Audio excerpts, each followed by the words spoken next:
Hello peoples, welcome to the Stoked Bloke Show, brought to you by a New Earth project. We're coming to you from the Pipeline Studios, and we are joined today by the one and only, the greatest of all time, 11-time world champion Kelly Slater. Hey. Thanks for coming, mate. And it's a pleasure to have you. We're going to look at the Olympic Games, the games of the 33rd Olympiad. Yes. The second cycle of surfing in the Olympics. Yep. What were your overall impressions? Well, first off, my lead-up impressions, I think we spoke briefly before about predictions. Mm-hmm. You know, my top four, which would include, 3 tour surfers and a wild card, a dark horse. My top four were obviously John Gabriel, Jack Robinson, and Cowley. So 3 out of 4 weren't bad. I picked them. And who mentioned Alonso? You did. I saw that. Yeah, that was a real wild card. That dark was a wild horse card, pick. but amazing Final Four. So in the lead up, that was my thoughts on who would do well. Over the course of, if you had to pick, if there were 10 events, those guys would obviously probably come out on top at least half the time. Yeah, one of those guys would win it. Yeah. The first round was slow. It was tough. You know, they ran the guys first. Yeah. As the swell was building. And obviously it wasn't a loser round. It was just a non-elimination round. So fair enough. And looking at the forecast, they wanted to get themselves to a place where they could finish in something. Yeah. Third round. Third round was it was awesome. I didn't think they'd get any heats done that day because I was looking at the forecast thinking the wind's going to be too strong and too into the wave too early in the day. Yeah. And if they got to start, it might be a heat or two, you know. Yeah. And so fortunate they got that round done. Had they not had the 6-minute breaks between heats, they would have got the last heat done in glassy conditions. That's true too. So what was with the 6-minute? I know they had to do an introduction and stuff, but it seems like they could have been more efficient with that. There's just all of those rules and regulations that go with being the biggest sporting event in the world, and so they try to keep consistency around introductions of athletes, and they do the same thing across all of the sports. You saw the coup de baton with the 3 stomps of the staff, that they introduced, and so that took some time, and then they go into the introductions and they allow them to paddle over, and the paddle over became one of the most interesting parts of the whole event. How they start the heat. But let's go back before that because the introductions, I felt like a few of the surfers really kind of got it, and a few were like, what do I do with my hands? You know, it was one of those moments. Totally. Like, am I on now? Am I on camera now? Do I smile or do I? This one's a favorite. Yeah. So there were, some people kind of owned it, and some people I think they felt a little lost in the timing. Yeah. And they're trying to be in their own thing competitively, this is the biggest potential moment of my life or event, Yeah. So, and then, straight to the downside for me was the slow conditions. Obviously the forecast wasn't great. I think it was, I talked to Shane quite a bit during the time, because Shane was coaching the S team. Yeah. Yep. I actually, sort of in the background was, I don't know if you'd say coaching, but helping a few people that were there, surfing in the event. Are you going to tell us who? Kanoa was one, and Caroline. Yeah. And I was just texting with a few people, just giving them some support. Brian Perez as well. We didn't talk at length, but I let him know ahead of time, because if I were ever going to get a wild card spot, it would have been the wild card he got. So I actually felt some sort of like a spiritual connection to him there, like a brotherhood, and I wanted to see if I could pass on a little bit of knowledge to him because I know he doesn't have much experience there. I had a lot of friends in the event, and I wanted to see them do good, and I wanted it to be competitive and the best people come out on top or the best performances they could bring out of themselves. So because I think I was in this purgatory a little bit. Because I was trying to get on the team. Yeah, exactly. And so it didn't make sense for me to also try to throw my hat in the ring to maybe potentially help coach in some way. And I'm not a coach, I'm a surfer, but I can share that knowledge, but I've never gone and done a coaching role. Yeah.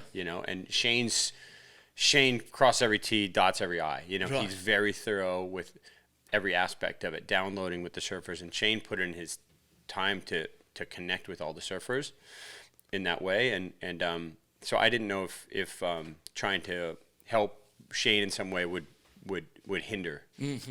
So I never really even brought it up to Shane that maybe I could help. But I wanted to help a few people if I could. You know. And you have that connection to things and their journey through it. Yeah, and Kanoa had to surf against Gabriel on the big day. Yeah. And so I really wanted to give him a few good words of advice. Yeah. And, you know, hope that he could get himself into that heat, you know.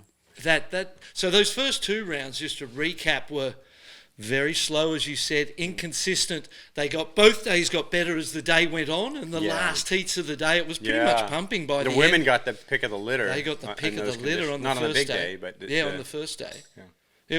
It was pumping, and then the second day as well for round 2s was the same kind of deal, inconsistent. Quickly, but the afternoon had some hints of really good waves, didn't it? You know, it really was coming. So both afternoons showed what it could be, and people were able to get through that kind of slow, inconsistent stuff, I think, by us illuminating the chess game of what surfing is, as much as, you know, just surfing and riding waves, because people don't know whether it's about the riding of the waves, the amount of waves you ride, the quality of the waves you ride, like anything about the sport. So I think for the public to see it in inconsistent conditions, as the finals were too, you know, in that final, there were men's gold medal match, there were 3 waves ridden.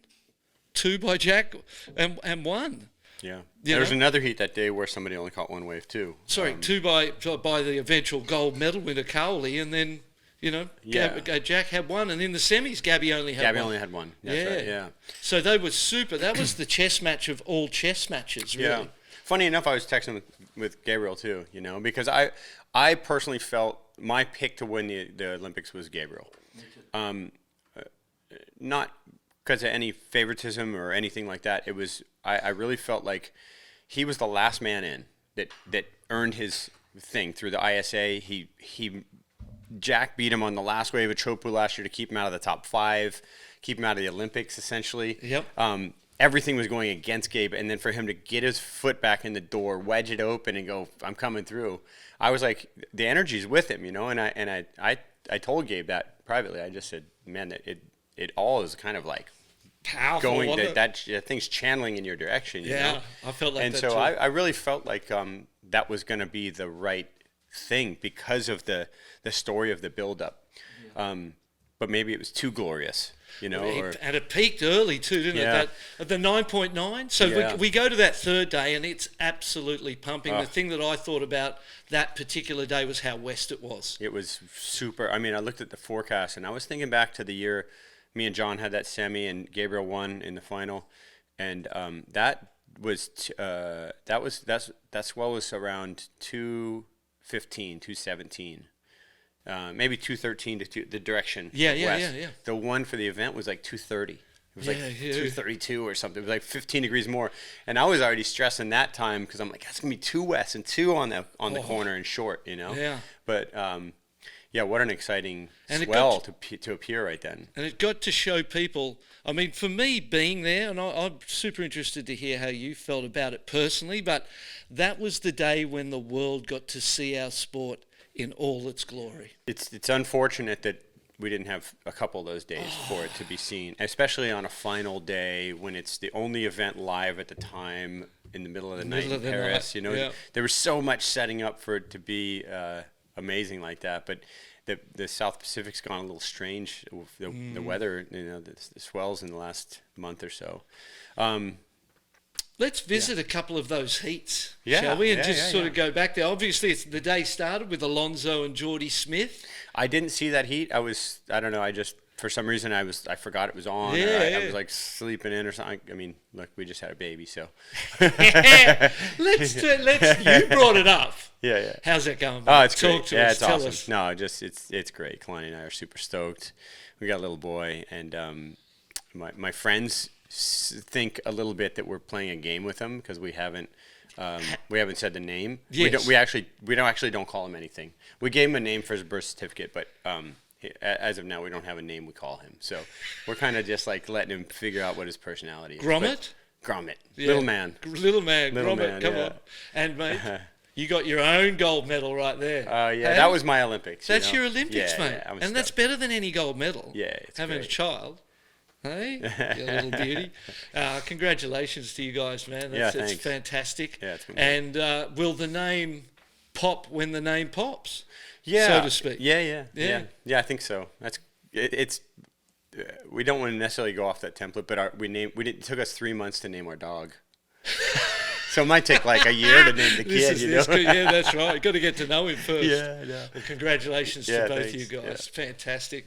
Yeah, that first heat, it started a little, it hadn't filled in yet, and it still kind of hadn't swung more west. It still had that. When I saw the result, south. I was like, whoa, interesting. This guy's kind of he was on his putting way, it on Jordy. Yeah, and he did that pretty easy, and then I saw him surf out there.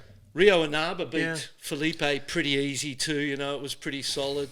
The scores were low in that heat, but again, Rio, he wanted it, mate, and threw him into a couple of those ugly big ones. Yeah. Do you see that heat? I saw that heat. Yeah. Yeah. Yeah. I feel for Felipe. I've surfed against him out there. I had a heat with him when it was pretty big a couple of years ago, and I had a heat with him out here at Backdoor, and it was like they were like solid 8 foot, maybe almost 10 foot waves or whatever that day, and he got. If you pull that heat up and you see the wave he fell on at Backdoor, like it was a wave of the heat. I mean, I got like a 9 on the wave before, and he was on the wave behind me, and he fell out the end of a huge barrel. Yeah. And so I don't know what it is. I think it's just like something mentally in his head. I don't think he thinks he's going to die or something. It's just he's got some kind of block there. It really appears. But he's such a talented surfer. I mean, you could argue he's the most talented surfer in the world right now in small waves. In certain conditions, 100%. And you can translate that up. Yeah. And he has been progressively improving in that area, right? To have him lose to a guy that no one knows about. Rio Inaba is not a well-known name in the surf world. Mm-hmm. So that would be a big shock to people who don't surf to see that heat and then see, the multi-time world champion just lost to... But that's also kind of what the Olympics is about. That's what it's about. You could 100% argue that the field in the Olympics is not as strong as a World Tour event. Yeah. Well, the interesting thing is that 3 of the 4 finalists all made their way through ISA, not through WSL. Yeah. Right? Interesting. Alonso, Carly, and Gabrielle all qualified for the Olympics through ISA, not through WSL. So only one of the 4 finalists came through WSL, and then the other interesting thing, but 3 of the 4 are tour surfers. Tour surfers, so that's right. I mean, it's obvious where the talent is. Yeah, well, those guys didn't even qualify on the tour, which is wild. And then you see the event a month ago. Italo won in crazy fashion. He just was rampaging through that event. Yeah, wins the event, and he's the gold medalist. He's the defending gold medalist champion. He doesn't even make the Brazilian team. Yeah, that's wild. I almost feel like there should be a shoe-in. Like in a situation like that, the guy is the former gold medal champion, and he just won the event at Chopu. Like a coach has to make an executive decision there and go, "We need the guy in." Yeah. I mean, well, I think that's what the Olympics is. The stories are as much about the personal journeys of athletes from other nations qualifying simply to be an Olympian. Yeah. And those are stories that wouldn't exist without that. They don't exist. Right? And even third place, like at a WSL or World Championship Tour event, third place is not anything. Yeah. Right? You don't go, I got third. At the Olympics, third matters, mate. A bronze medal changes your life.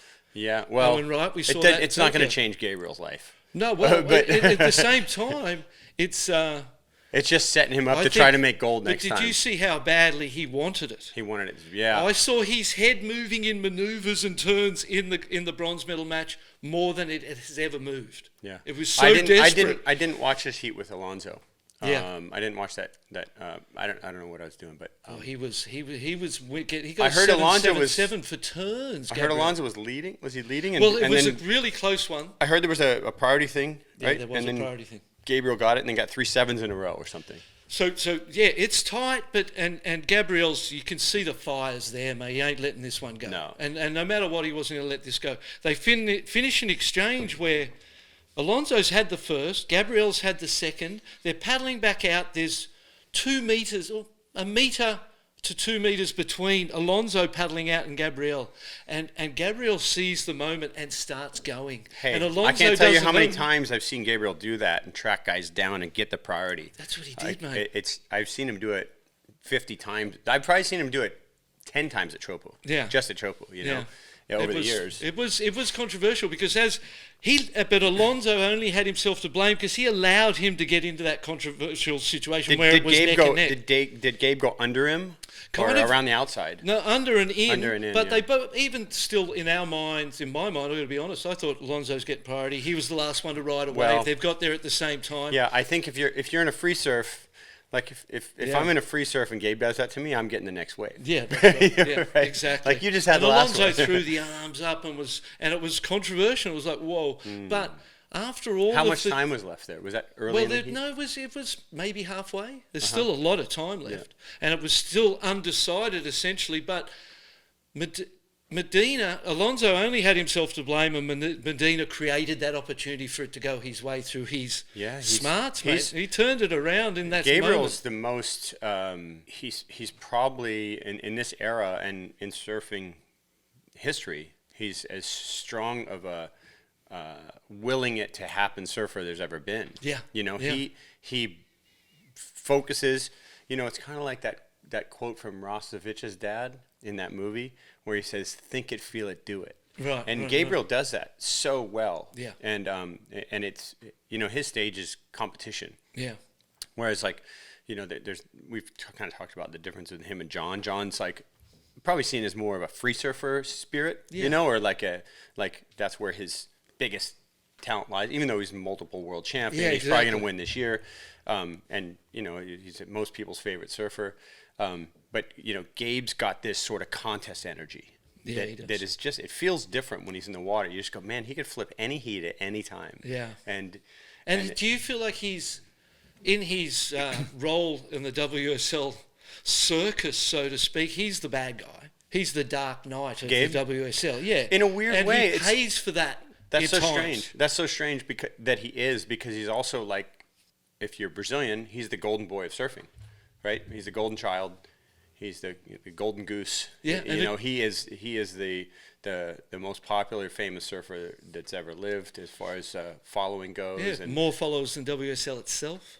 Oh yeah, on Instagram, you know, multiples more probably. Yeah. So it's strange for somebody that popular to be seen sort of as that, whereas like I think when him and John meet in the heat, he is Gabriel is like the Dark Knight, totally, or something, right? 100%. Yeah, it's interesting, and he pays for that in ways. And it was in that bronze medal match where he kind of got paid back one. You know what I mean? With that priority call, it was one of those ones where you go, well, in the balance of life, you most probably owed one at some point, and it was the bronze medal match. I watched that heat, but I forget the priority. Yeah. Again, there's always those things, isn't there? What about, let's just tangent this one, what about Ben Lowe, the judge, getting booted off for taking a photo with his two hometown mates? It's different generations who are there at an Olympics together. One's a judge, one's a coach, one's a surfer. They take a photo together going, look where we all ended up. I wanted to dive in with an opinion there, but I held back. Give it to us. I'll give it to you now, though. I mean, please. Look, it reinforces this weird energy that surfers and judges can't interact and be friendly. And that sucks, because the Olympics is the opposite of that. Mm-hmm. You know, the Olympics is bringing the world together.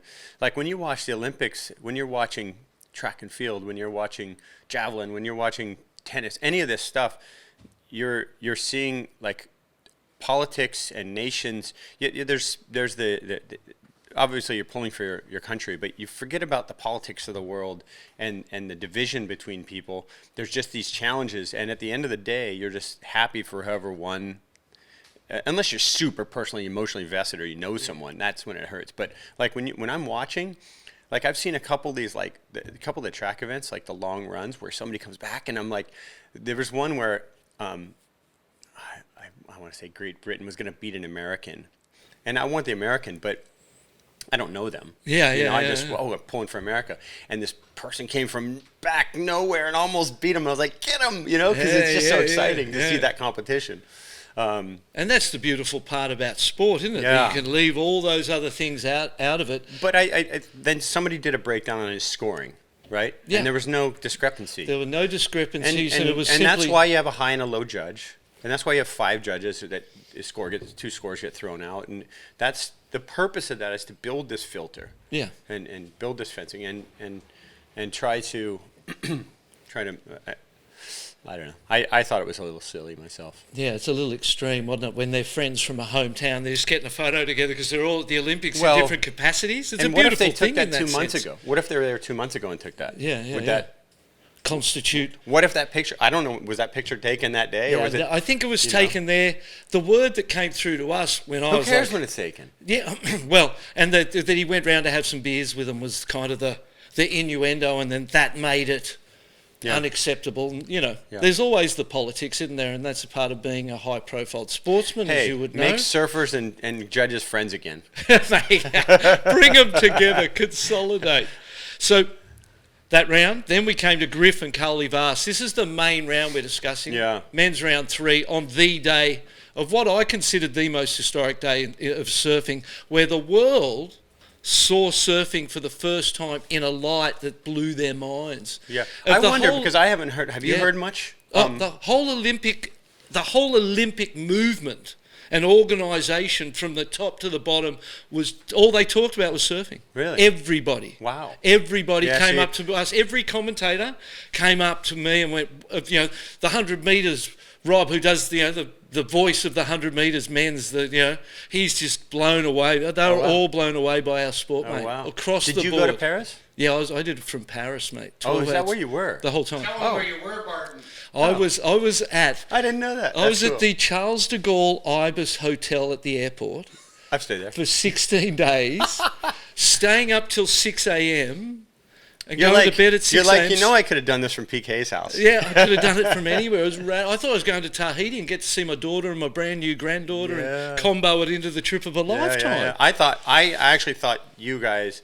I knew Joe and Snips were in Connecticut. Yeah, right? I thought you might have been Snips. I thought you might have got the chance to commentate with Joe. I thought that might happen. I actually sort of threw my name in the ring for that because I thought that, Colin, who was the commentator for NBC, who's on Saturday Night Live, he's a surfer, and he's good friends with a couple of my good friends. So 2 of my friends spoke to him and said, hey, maybe Kelly could... And he goes, really, would he do that? And so I thought they might reach out to me, but it's not his choice. No. It's there's a whole... Well, I thought they should have reached out to you. So I thought it might happen, but I wasn't going to leave here to do it. And so... And the baby's around that whole time. Yeah, You've got your own... We had the baby on the 16th, so we just had the baby here. So so it worked good. Yeah, so... but...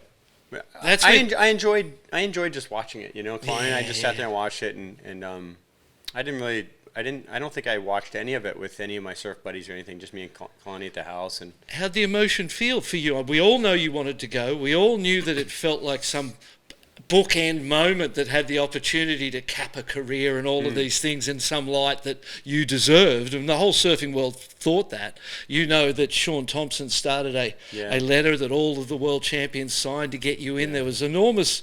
momentum and desire. Okay. No, it's okay, man. And you felt good about how'd you feel personally sitting there watching? The big day, I was sitting there with Kalani and she says, how do you feel? And I said, I'd cut one of my left toes off to be in this today. Yes. Not my big toe, but one of the other ones. Yeah. I said, literally, I'd chop it off right now and go surf.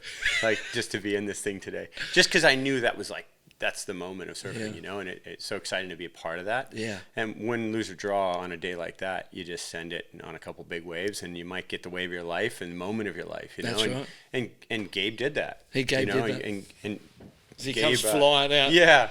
It's funny that became so iconic. And had he won the Olympics and then that be the picture, it would have been such a crazy story. I mean, it already really was, but. What about if it was a 10-point ride? Good enough. Yeah. 9.9. Yeah. What did you think? I didn't think it was going to get 10. No, you didn't think so. so. And I copped a lot of shit from Brazilian fans, obviously, for saying that. But I didn't make an opinion. What happened was Stab, I think, said he got a 9.9, but every fiber-hour being says it's a 10, right?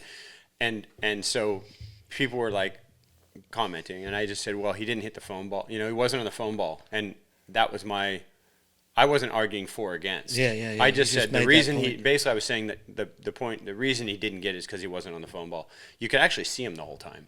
And he was, those 10-point rides are like, okay, look back at the heat I lost to Ramsey. Did you see that heat? Yep, and Ramsey got one. He was behind the foam ball like 20 feet. He shouldn't have made the thing. Yeah. And you look at that and you go, how did he come through that? Yeah. Whereas Gabe's, you can kind of understand. He got the line. He's above the foam. Yeah. And the takeoff was crazy. The wave was absolutely insane. And it's, you could say that's one of the waves of your life. Mm-hmm. But also, as far as technical difficulty, if the foam hit him at all, it was a 10. Yeah. But it just didn't have that element of, because years ago, Morris said to me, Morris Cole, he said, for Chopo, they should come up with this other scoring. And he was talking with, I don't know, Hanley and a few guys, like, it's how we would score it.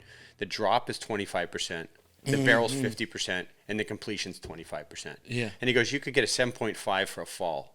Yeah, because you had a crazy drop, you had an insane barrel, and you fell at the end because you didn't make the barrel. You still get a 7. And I saw Glenn Winton in a heat. My first year surfing the Pipe Masters, Winton was in a heat with me out here. It was second reef pipe.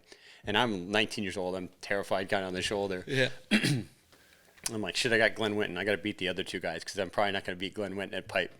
And he took off on the second reef bomb, and the thing broke, capped off second. He caught it, and it was breaking ahead of him, and he pulled into it like this from behind the barrel. Behind the, the section. Yep. He just backdoored the section, and he pulled in like this, and he rode all the way into a closeout. He got a 7.5. And I thought, that's how it should be scored because he just put it all on the line, like no fear. Yeah. And he just didn't come out the end. He did everything, exactly. Yeah. Everything incredibly well. So backdoor shootout, you can do that. Yeah. So it doesn't need the completion. Same kind of mentality. Yeah. It's a good thing. I think there's something to be said in waves that are very specific, like Chopu, where it's just about a tube. Yeah. And the smaller days obviously turns into turns. Yeah. If it's south or whatever. But as the rest of the event was. Yeah. Essentially, people were winning with turns and... At some point, we'll talk about this turns with Tati and Caroline. Yeah, it's a good, whatever. It's a good conversation. Yeah. Griffin and Coley came up, and Coley went out there and started standing in those big... He got that massive big one where he didn't really disappear on that, but it was so gnarly because it was so west and it was so far over that it was dangerous. You don't know how deep you can be on those. Only a guy like Coley or Emio or Matahi, those, Gilbert, those kids... They're really the only group of people who really understand how deep you can be on those waves. Yeah. There's other guys who will be deep and just send it because they don't know where they are on the reef. I'm just going to charge because I'm not scared. But those guys know how to see it, and they've done it so many times, so many repetitions now. Like, I look at those waves, and I can figure them out after watching people and get my lineups and stuff, but it's not obvious. Yeah. You don't like it. I think Pipeline's pretty obvious. Right. At Chopu, you take off on this wave and it breaks. It looks like it's breaking so far ahead of you, but you're going so fast. And because the lip's pitching that way and the face is going this way, it gives you this weird room deeper in the barrel sometimes, even though you're not as deep as you can be at other waves. It's weird. Visually, it looks like you're deep. And your nose of your board's got to be kind of angling down more than at any other place, huh? Yeah, so there's real west ones. If you take off behind them and then you backdoor the thing, you actually get a shorter tube. Yes, that's because you're going so fast over the initial part that you're out of the end before. So you almost got to take off on the corner more and slow it, stay slow and high or whatever. But that's the only way to stay in the pocket for very long. And the more it moves over there, the scarier it gets. Fair to say. Yeah. And the wall that you might get out. Well, that opens up the rights. And exactly. That's right. You start to see. Geordie Smith went a right in that first heat of the day in competition. Geordie and Dane got back-to-back rights one year. I remember that. They got an 8 and an 8.5 or something on 2 rights. And I almost caught up to Ace Buchan in a final with a right. I needed like a 9 and I got an 8.5 or something. Super west. It was so west and it was peaky. Yeah. But I saw some rights on the camera that day. And I wonder if anybody will do that. I didn't know that Geordie did that. Yeah, Geordie did it early, and it was a closeout one. It didn't really work, so it wasn't so great. And then it just started filling in through that round, And it just got gnarlier and gnarlier. I was wondering about like how Ethan and those guys were going to play that heat. With that onshore? With that onshore, your game completely had to change. And they didn't. They just hucked themselves over closeouts, essentially. Who did we have in this couple? It was Ethan and Connor. But let's Connor. Connor just fell on I think 2 waves that would have won him the heat. He was so there was one for sure. It would have won the heat for him. He fell out the end. Yeah. And it would have put him in the lead, I think. John Daru and Alan Cleland Jr. Joan was. Cowley and Joan were my 2 dark horses. Yeah, 100%. Eh? I also when I saw that Alan was in it, I guess I knew that for a while ago, but I knew Alan. He's a great barrel rider. He's totally not intimidated by big, intense waves. Totally. My doubts were whether he had any experience out there because I haven't seen much stuff of him from Chopu. Yeah. And it did look to me like Joan was more comfortable with his lineups or where he was reading the wave.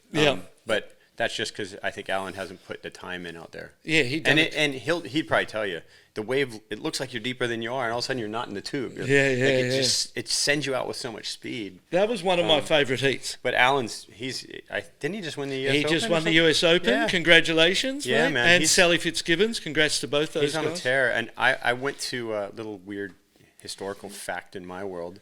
I went to Mexico with Alan's dad, with Al Sr. in 1990. Me, him, and Dean Randazzo with Aaron Chang. Classic. And surfed with him. And then I haven't seen him all these years. And then I saw him in Bali 2 years ago.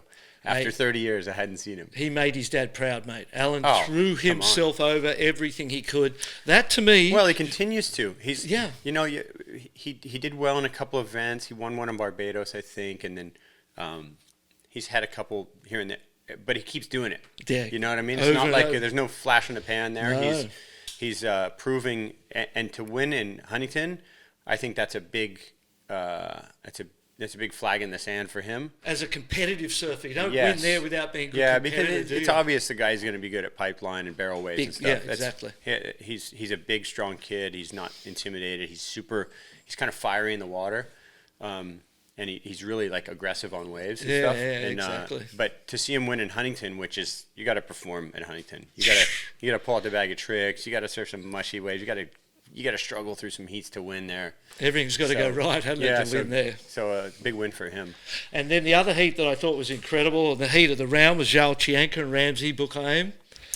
Yeah. 18.1 to 17.8. Go, mate. Let's hear it. I thought they claimed way too many times. They were claiming like those were the best waves of their lives. I mean, and the waves were good. Yeah. But like both of them could have been deeper on almost every wave they rode. I'm sorry. I just felt like I really felt like there was like these huge claims. Like I just did something I could never. Joel's such an amazing barrel rider. Yeah. And obviously so is Ramsey. Ramsey's just being seen as that. So I've seen Joel get so many good barrels and surf such good heats that I felt like he was selling his waves. Right. That was my opinion. Yeah. And I love Joel. I think I personally, I'm friends with him. It's great. Like, I just thought there was like, it was a big moment and there was a lot of adrenaline and the waves were insane. Let's call it, from my perspective, it's a trend.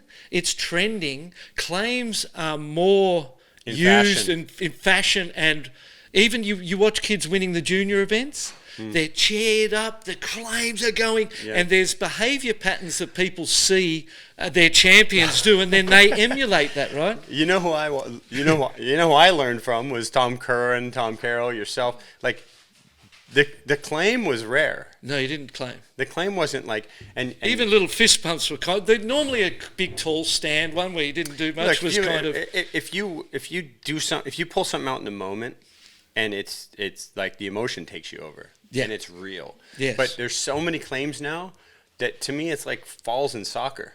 I'm just getting tired of seeing them. And you know these guys roll on the ground like I'm so injured, and then they get right up and run again. And then when the ref doesn't pay attention, they get up and run off. And they're like, "Is he looking at me?" Exactly. But I feel like claims have become that in competition. Yep. And I think they're being used not for emotion, but for sale. They're a part of you selling your performance to the judges and wringing out an extra. Because you can tell when somebody's like genuinely stoked on something they made. Yeah. And I see too many guys who are too good at surfers claiming things that weren't remarkable for them. Yes. That's the thing. That's where it starts to bother me. Yeah. If a guy who's not expected to win beats some big name guy in a critical moment, even if it's not a great wave, dude, claim that thing till tomorrow. I don't care, because a moment happened in your life, right? The emotion takes over. I almost feel like there should be like a judging rule that you deduct a little bit for the obvious not Stoked claim, like the cell claim. The cell claim. But and from memory, claiming and riding on one of the waves too long, I don't know if it was Joao or Ramsey, might have cost them a priority, or they rode too far. Right. You know, right. selling it. Yeah. Or something. Yeah. But like the waves were so good, you didn't need to claim anything. Like just get back out there as fast as possible and get another one. Go a little deeper each time. And I thought the scoring. I just felt like the scoring early in that heat went too high. Right. And it didn't leave room for a Gabriel wave. Yeah. Or fair call. Maybe a Cowley, when the waves Cowley rode. Maybe and it was one of the heats where it just pulsed and they kept coming and they kept getting. They each got like 8 chances. Yeah, I was just like, man, these guys are having the time. This, like, if you could script it, you'd want the final for the goal to be in that many waves. Obviously, would have been amazing. It would have been crazy to if you could have seen a back and forth between Gabe and Cowley, or Jack and Cowley. We're sitting there waiting, looking forward to John Florence and Jack Robinson after that heat between Ramsey and Joe, and you're thinking, it's on. It has the potential to be the greatest moment in surfing history. And then Mother Nature did what she sometimes does. I mean, was there heat right after? Was it immediately after, And there just wasn't a lot of waves, and Jack played the game pretty always perfectly. Plays the game as well as anybody. I mean, 90+% of the time, Jack, he makes the right choices. Yeah, exactly. It's really been interesting to see. And do you think that comes... Because, there's the physical part of surfing, and it's not that. And there's the mental part of surfing that lots of people have but then there's that ability in those moments to make the right decision, which comes from a place of clarity and personal connection to yourself and the ocean. That's the magic, isn't it? That's the magic performance, and he has that ability to deliver those type of performances more often than most. Yeah, there's some sort of spiritual element for Jack, where he's into his breath work. Yep. He's really connecting to feeling and in the moment. And I was watching something on YouTube the other day, and it said there was a doctor doing some research studies about something, and he said when he went to school, he was all medical school, very regimented. And he said in his college there was this thing on the wall that said learn to meditate. Right. And so he just it's planted a seed with him. He started learning to meditate, and he started figuring things out quicker. He said it really helped him to understand what he was looking at better, more quickly. And Jack, he does a breath work before every heat. He's really geared his life to success competitively. Yeah. And it's it's paying off dividends for sure. And if there was one thing that you would suggest to people they do for their health, what would it be? Is there one thing that because for me, meditation and yoga nidra, breath work, there's a lot of different names, but I used to do a yoga nidra cassette before all my heats. Oh yeah. For years and years. And so many of the moments of ding, that's what he was paddling at me like that in the warm-up for. Oh, that's what. And I'd realise things that had happened, or I'd be in the heat and have the ability to realise what was going on in that moment and make some decisions that helped, came from that peace of mind or that presence that you get from breath work, meditation, that type of thing. We all have an ego that tries to protect ourselves, right? We think we're right about things and all this stuff. My suggestion is challenge yourself, like listen to your haters and go, is there any truth to that? Or could that help me see it differently? Is there some truth there that I need to be honest about to myself? Yeah. And then when you do, it just like there's parts of your world that open up. It's not a tangible thing, it's a feeling. And then when that opens up for you, you become aware of how other people feel. Look, I just had a kid, right? I have a 28-year-old daughter. I wasn't there when she was born. I didn't experience that whole thing. Yeah. So seeing my girlfriend give birth and what a woman has to go through. Like there were so many things that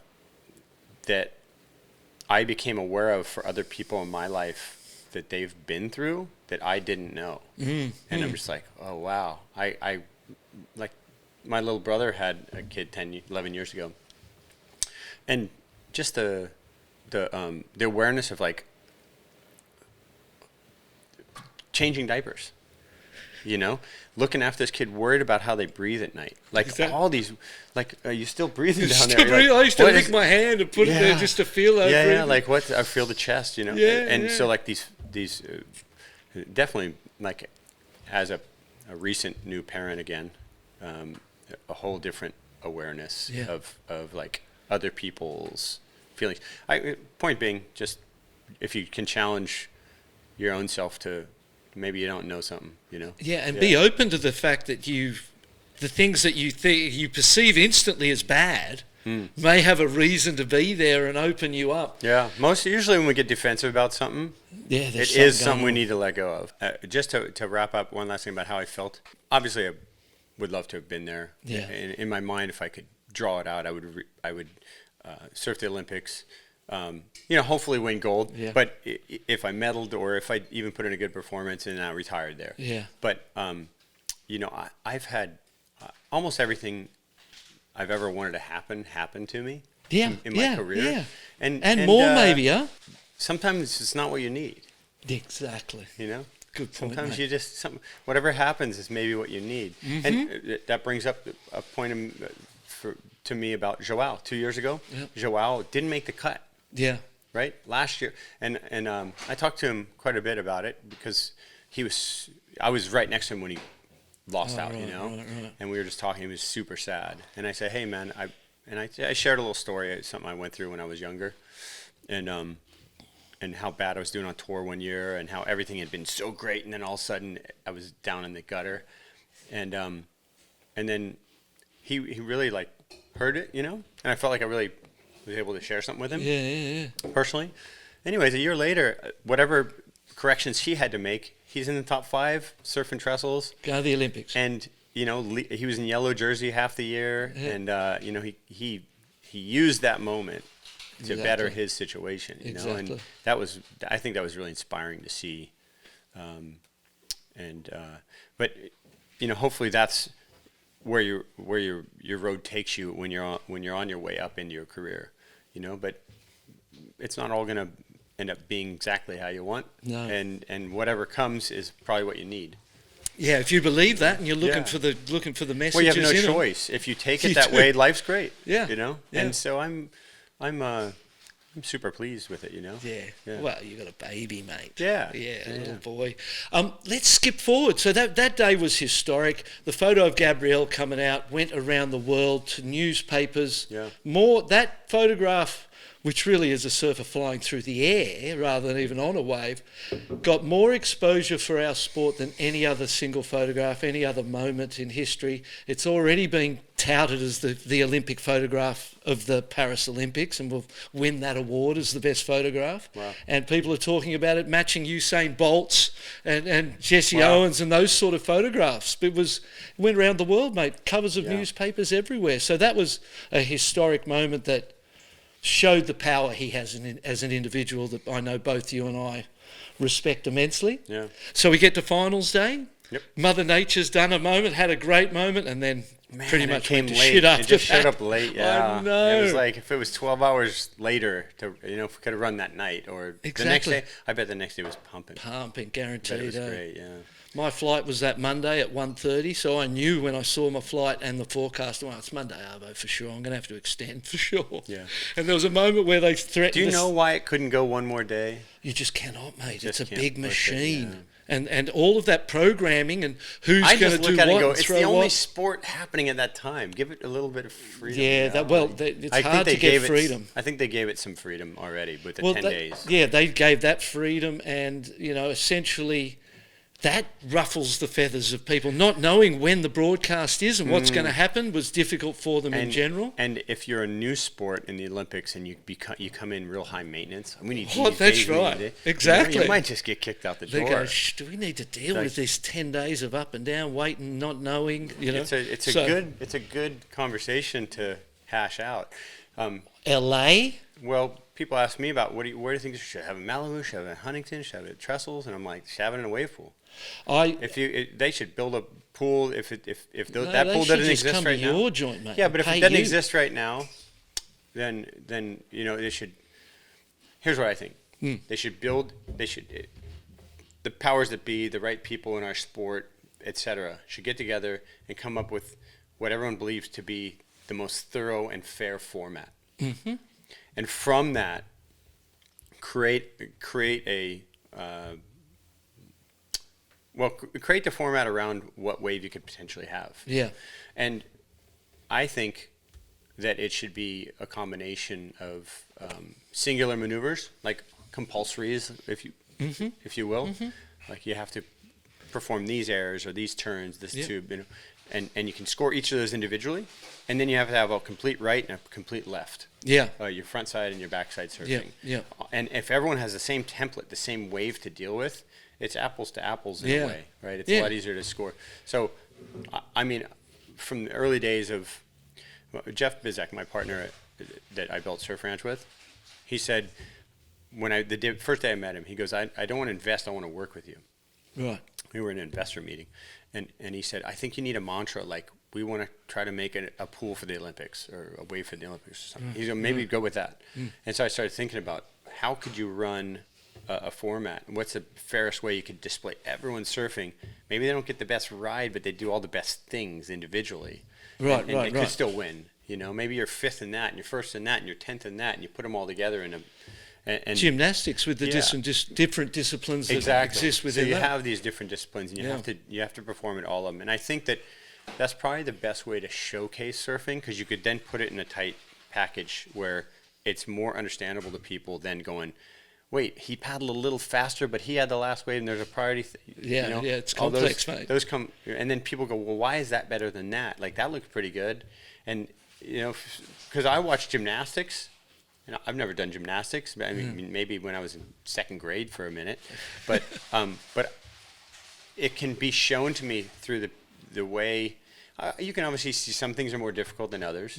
Some people have a more difficult performance. Yeah, preferences of different apparatus. And then you have the commentary explaining why a little points deducted or why, and they know the scoring maybe better than the judges do.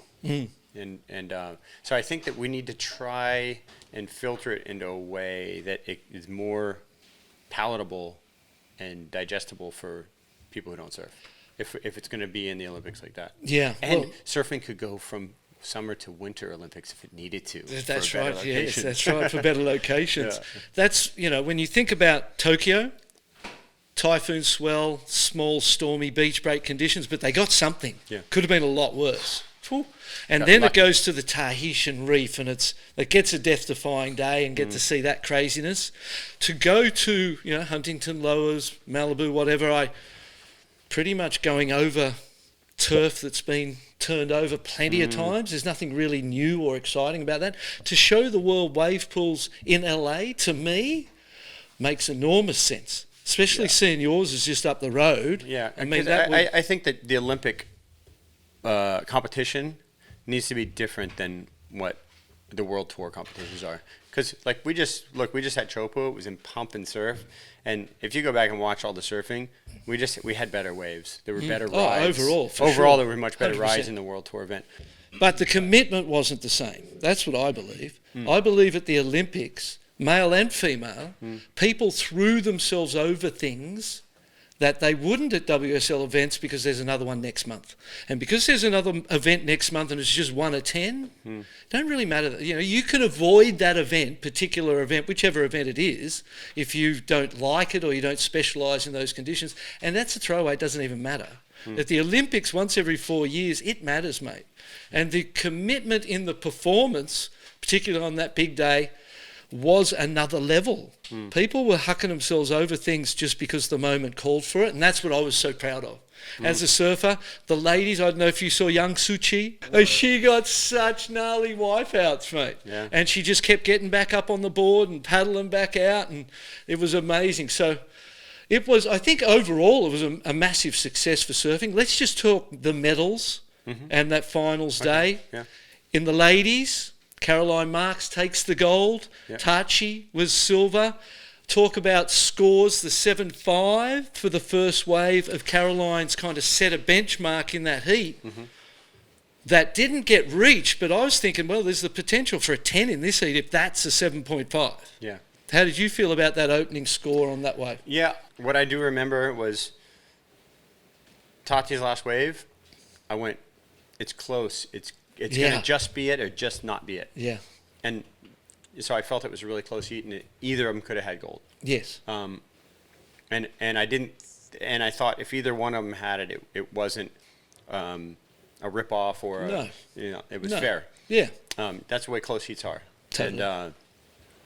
And fair to say Tachi was the best on the rail and the best in the turns the whole event. For sure. The whole event, her surfing on the rail was at another level to everyone else's. I thought she did the better surfing on the rail in the final. But her last wave, she wasted 3 or 4 seconds trying to get tubed and didn't even come close. Yeah. And so that was a huge detract. Needed a 4.67, got the 4.5 at the end. 4.67 or 5.67, 4.67, whatever it was. I think it was a 4.67, got the 4.5. Yeah. Super close. And as you said, either way, obviously she made the last turn. It was the done deal. Yeah. And the tubes that Caroline got, particularly on that opening ride, were the difference. And that's what that wave. You know what? About she just got barreled, right, and kicked out. Yeah. It's kind of a little stagey. Turn after it. Look, she didn't get very deep. No. And it was she was never not going to make that tube. Totally. So that was a pretty high standard to set. Yes. But then you base everything off of that. And nothing else raised to that standard. Yeah. So I mean, it's a tough one because you're at Chopu, so it's about the barrel.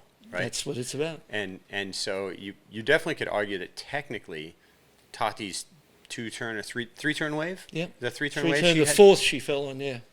Yeah. Well, no, but she had her other scoring ride. Yeah. Was 3 turns or 2? Yeah, it's a bit of a blur for me too. To me, her turns were better than Caroline had a tube and a turn. Mm-hmm. And Tati had 3 turns, I think, or 2 turns. And I really felt like Tati controlled her turns sort of tighter and better. But my feeling at the end was that it's just going to be close either one way or the other way. Exactly. Yeah.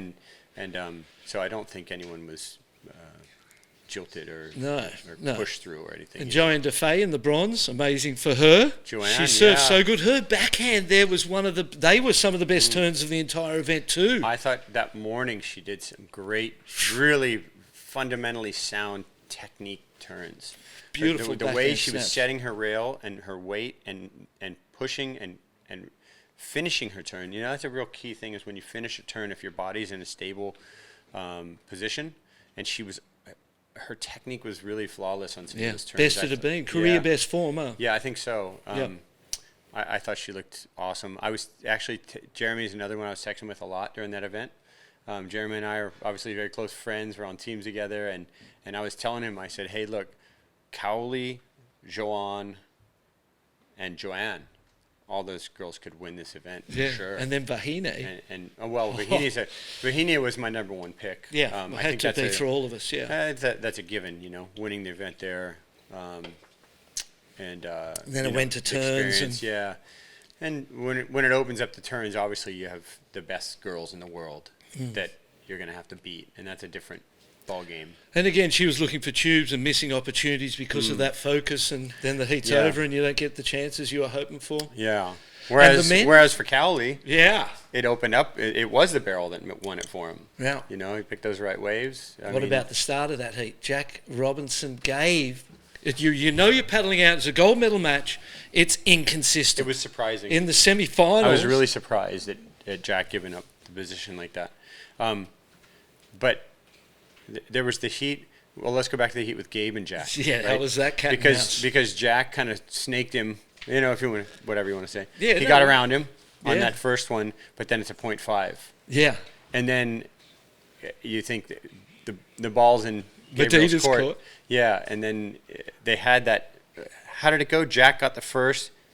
Gabe got the second. Jack got back out with priority. Got the good wave. Is that how it went? Medina got the one before. Jack got Medina then got the priority. Yeah. Got the first wave of the set. Got the second. Jack got the better one.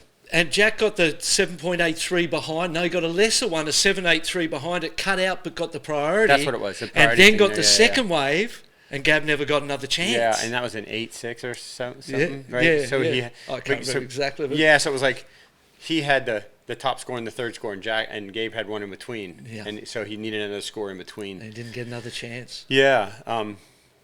I actually, with like 10, 15, whatever, there was like 15 minutes more left in that, and I was like, there's no way Gabe doesn't get this. But Jack has done everything he possibly can with the situation to put it in his favor for now. Yeah. And I just thought, it can't be that inconsistent. It's going to be something come, and just nothing showed up. Yeah, and you figured, like, there's got to be something. There's got to be something, and then there isn't. But you played Jack, although that first little paddle around into it, handing over the priority felt like a mistake. In a way, though, sometimes you got to just get it going.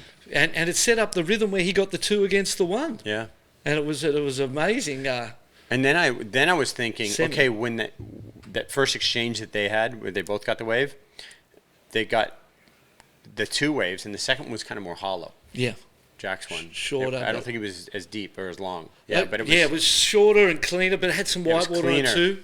But the first one was a racing sectioning. But in my mind, I was thinking, if a set comes at the end, Gabe's got priority. Yeah, what happens first or second wave? The second one's going to be cleaner because there was that chop, that southeast chop or whatever a little bit. Yep. And so I thought, man, if he knows there's one behind, what will he do? Yeah. How do you? It's in your hands. You got to pick. And what if you pick the wrong one? It's a big deal. And so Jack definitely had the advantage there because he already had 2 rides. He can back it up with a third, and Gabe has to pick the right one if it comes. And he doesn't have a second, so whatever it is, it's got to count. He's got to take it to the bank. It was fascinating in that sense that although there wasn't a lot of surfing. And so that's the part that, it's probably boring for people who don't surf, but if you can, as a commentator, explain that to people and they can get sucked in and go, oh, I can watch this. But so many people with different sports they don't love, they look at highlights. Yeah. So they want to see that highlight. We need the highlight moments in surfing. I got a gazillion messages from people who had never watched surfing before on Instagram going, hey, I've never watched surfing before. You are making this so interesting. This is fantastic. And I was like, wow, they were the ones that touched you, were all the people that had never seen it but were really enjoying it, even in inconsistent conditions. Mm-hmm. Then we go to the final, and what happened to Jack against Medina? Sort of flip-flopped, and it was the exact same thing. Yeah, he used up his magic in that semi. He used up his magic in that semi. He got to the gold medal match. You'd do that, wouldn't you? You got to take it while you can, isn't it? You just take what you got in front of you. But Cowley just went bang, bang, and you got to think when Cowley came out of the second tube, having 2 rides, and one's a 9.5 9.5, right? yeah. And a 7, 8 or something. What do you? Yeah. You had to think right then. He went, I just won gold. I might have won gold. All like Please go flat. Please go flat. Like he was in a position where, in theory, he could have got washed in the lagoon, got injured, and still won gold. Potentially, because maybe another wave is not going to come based on those couple of one-ride heats that surfers had earlier in the day. I think it was sort of the perfect thing to happen. You have the local guy win. It's a hero moment for him. It's a life changer for Cowley, for sure. Yeah, for sure. Sponsor wise, and financially for his future, and he'll probably never pay for a meal again in Tahiti. or just that, or a beer. Yeah. Just that one's a pretty good. He'll get free fafaru forever. Yeah. And in France, in France, he'll be an absolute hero when he goes to Paris. How good will that feel for him? You already seen him. Yesterday's surfing down the Seine with the gold medal behind the boat, Yeah. Eiffel Tower in the background. And wow, what a thing, And to not be the expected guy, to not be the John or the Medina or the the World Tour guy, to kind of come out of that situation is quite incredible. Yeah, and that story of the underdog moment, because people are going to look at it on paper and go, this guy was like not even on the World Tour. He's kind of just making his way up, and he was able to do that at that moment. Yeah. And I was texting with Cowley, him and Jeremy were in Paris. And I was like, oh, Jeremy's going to have fun on this one. He loves going to Paris. He was having fun. He's a great coach. What a great coach and what a great inspiration. Committed. Jeremy was telling me that he felt more emotional and engaged in it than his own surfing. It's his own surfing. He said he was texting me sometimes in between heats or at the end of a day, just saying, man, the pressure. He's like, I'm crying, like it's so hard for me. I can't even sleep, He was so, and I was seeing the same thing from Shane, where Shane's less emotional, but Shane was so involved and engaged for his surfers, and that's a being that we're all on the world tour. Griffin, John, Caroline, Carissa, you have. It's a lot of different elements. These are people who really have their own teams, their own surroundings and ecosystem around them. And so to be able to like be there, bring them together, and be there for all those surfers is a tough. It may be a little bit of a hard dynamic, but I think Shane's kind of the perfect guy to be able to have done that. I've done it. Coached Australia a couple of times at the ISA World Surfing Games, and I didn't like it. Yeah. It's emotional. It's so hard to share what you've got with other people, and there's a balance of emotion. So being a coach is one of the toughest jobs. I'll just finish up with that. With regards to ISA, I loved going to ISA. We've talked about this before, but I loved going to Japan and doing the ISA. I just thought the feeling of like talking to all the people, teams from Africa, you'd never go surf. You just might never go to that country and meet those people, or like just all these different places and people and cultures coming together. I think it's really a great thing. It's powerful. Yeah, it's really cool. Well, that's what I was saying. When you think about WSL, it's got an ownership group of people that own a private company, essentially, which is the World Tour, and they travel with the best surfers in the world, and they go around to everywhere as a little group in their bubble. Yeah. The Olympics, the ISA, they have an event, and the people from all around the world come to that event, and it's a very different dynamic than your bubble going everywhere else, when everything comes to the one place and you've got all these different individuals from all these different countries coming together to put on a show that is the celebration of surfing. Yeah. And from the bottom of our heart, the GOAT and mine, congratulations to our medalists, to all the surfers who participated and put on a show that made you proud to be a surfer, to the ISA and to everyone. This is what touched me. I was bawling that night. I had a lot of emotional moments where I just start crying, because I was thinking about the years, the decades, 100 plus years since Tuka Hanamoku called for surfing to be in the Olympics, and there it was on that stage, and that they put on such an incredible performance. And for all them years, people have been putting their heart and soul into the development of surfing as a business, as a sport, culture, and has this moment where the world gets to see it, and it takes their breath away, and none of them can believe it. What they've watched on that one day there in round 3 that was everything. And then, the fact that we got such deserving winners and we got it done was incredible. I see it as a historic moment. I thought it was the most historic moment of surfing competition. Probably so. Maybe one of these 11 world titles. Let me go back and think about one. No, I wasn't there to experience it, so Neither was I.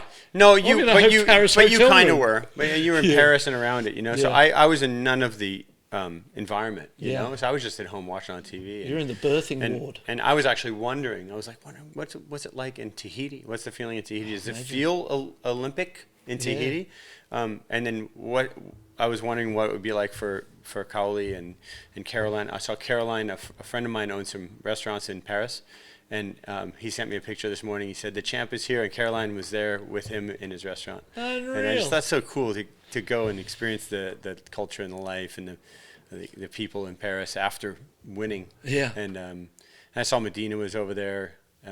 Everybody ended up in Paris, didn't they? And I would say Medina's expectations so high that I would think bronze might be a little bit of a sting for him, But, I messaged him. I said, man, really enjoy this. Like, you you could have not even been there. In Tokyo, he was fourth, right? He made the bronze medal match, lost the bronze medal match to Owen Wright, and didn't get a medal.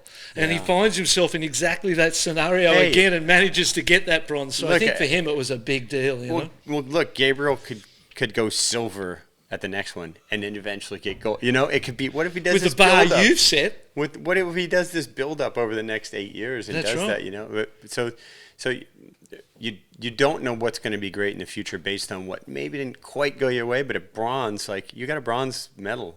And, but, you know, Gabriel expects to win. Yeah. You know, he has, I'm sure there was a part that hurt for him because anyone there, I mean, I'm sure it hurt for Jack too, to be that close to a gold, but. He had the one best wave of his semi-final and didn't get a second ride. Yeah. So that's got to hurt in itself, right? Yeah. But as you said, back to that, you find the silver linings in all their moments and grow from them. Yeah. And he'll no doubt do that. Yeah, great moments come in the future because of things that didn't happen for you now. Yeah. You can't have it all. Yeah, can't have it all.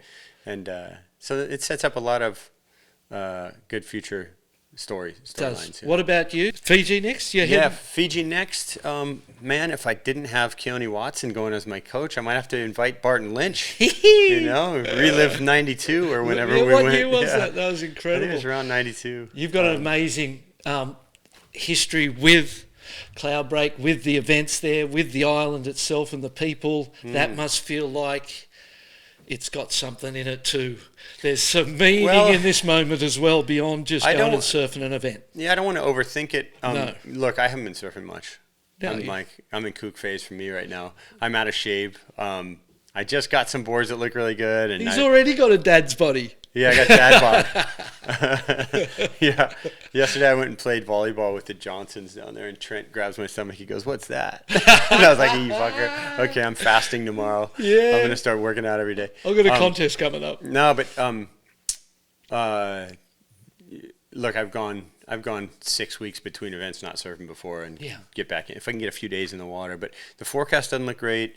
But as far as the event goes, I'm stoked to be in it. It's the last time I'll surf a World Tour event at Cloudbreak because it's going top 5 next year. They're gonna do a final 5 there. So I won't have a chance probably to ever surf a World Tour event there again. So I don't want to build too much up there, but it means a lot to me. Yeah. And Keone Watson's coming with, one of my oldest surf buddies. Yep.